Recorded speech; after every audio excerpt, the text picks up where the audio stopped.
Hello bachcho, let's read the given question. The question says a beam of light consisting of red, green and blue colors is incident on a right angled prism. The effective index of the material of the prism for the above red, green and blue wavelengths are 1.39, 1.44 and 1.47 respectively. The prism will option A हमें given है separate the red color from the green and blue color. Option B given है separate the blue color from the red and green color. Option C हमें given है separate all the three colors from one another. Option D given है not separate even partially any color from the other two colors. So यहाँ पे separation का मतलब ये है कि कौन सी रे बेसिकली कौन सा colour will be left alone alright, और कोई दो कलर या तो पैर में एक साथ चले जाएंगे कहीं पे and the remaining one will go to some other path. So basically this is what the separation का मतलब है यहाँ पे. So let suppose we have a ray over here which is coming and it is been incident. अब ये कोई भी colour हो सकता है. In general case we are discussing it. यहाँ पे हमने नॉर्मल ड्रॉ कर लिया. This will be our angle of incidence.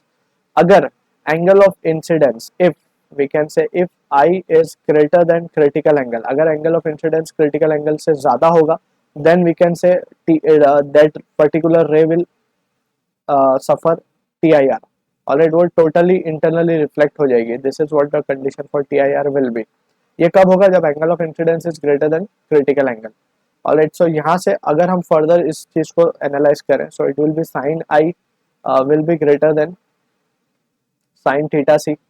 Alright, और फर्दर हम इसे लिख सकते हैं sine I will be greater than 1 over mu, that is critical angle की वैल्यू होती है.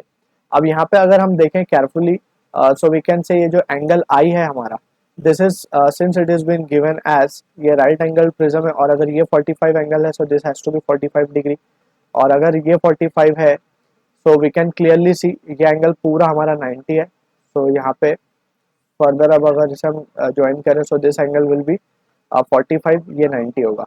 ऑलराइट, सो यहाँ पे this I has to be 45, so we can say sine 45 will be equals to 1/√2 should be greater than 1/म्यू. तो अगर हम बात करें, हम कह सकते हैं mu should be greater than √2. So this is what the condition important we are getting, और we can write mu should be greater then 1.44. सो अगर म्यू की वैल्यू ग्रेटर आती है 1.44 से, दैट इज रिफ्लेक्टिव इंडेक्स अगर इससे ज़्यादा होता है, so we can say that particular ray will suffer total internal reflection, और बाकी की रेस बाहर चली जाएंगी.